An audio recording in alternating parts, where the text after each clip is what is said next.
Hey, John here.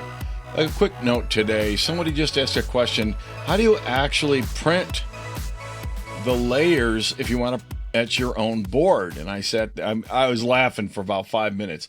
I got 30 some odd KiCad videos, and not once did I actually show you how to make a board. For those of us that actually do occasionally etch a board, how do you actually do that if you want to etch it yourself? Well, it's a lot like plotting the Gerbers, okay? So you come up here and you click on this thing that looks like a plotter, I guess.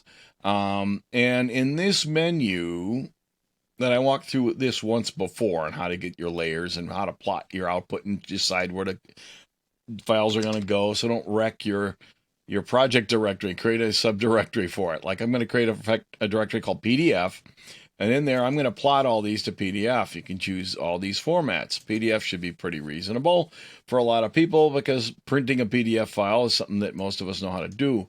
I'm going to include in here this drawing user layer right there, and I'll show you in a minute why I'm going to do that.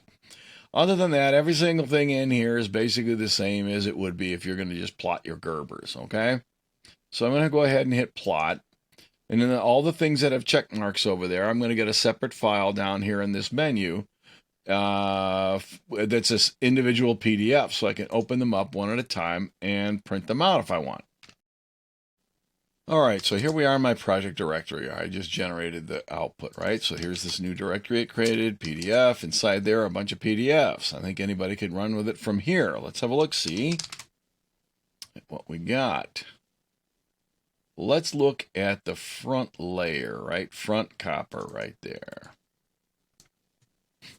Just open it with your favorite PDF browser, and voila, there you've got it, okay?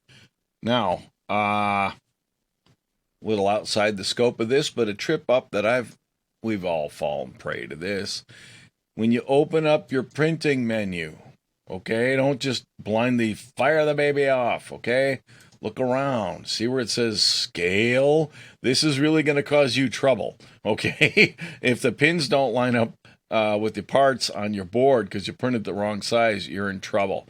You look around. There's another one in here. Page scaling, this overly helpful pain in the butt, shrink and fit and all this stuff. It might look right, but you could be in deep trouble, all right, if this is off just a smidge, right?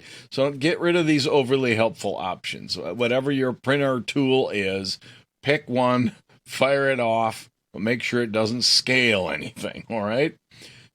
Now let me show you why I printed out my drawings user, okay? On the schematic, on the board, on the PC board layout, notice I have these dimension lines over here. Okay, I want it to be 100 by 100 millimeters so that I can use the cheap prototyping service on PCBWay and JLC PCB and so on. So in the drawings user layer, that's where I put these dimensions. All right. Now, since I have that, I can open it up, and then I can print this out and test that I got this thing scaling correctly, okay?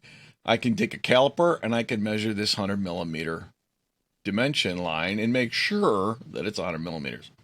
All right, so here's the test printout of one of the pages that has these dimension lines on it. And this dimension here says 100 millimeters exactly. So if I put the points right on those lines, that's 100 millimeters, all right? Now, granted, plus or minus my eyes from this distance, all right?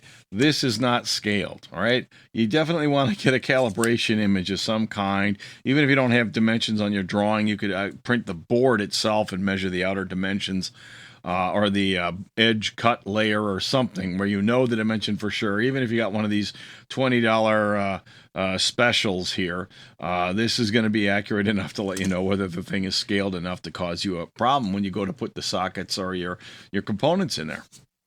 Now that's all fine and dandy, but what if you need a negative print, right? Well, inside here, that's the printer menu. We don't want that. We want the plot menu. There's a negative plot right there, okay? PDF, output directory is PDF. I'm going to plot the same files again. It'll clobber the old ones. And we now have the new ones. So let's look at the front copper again.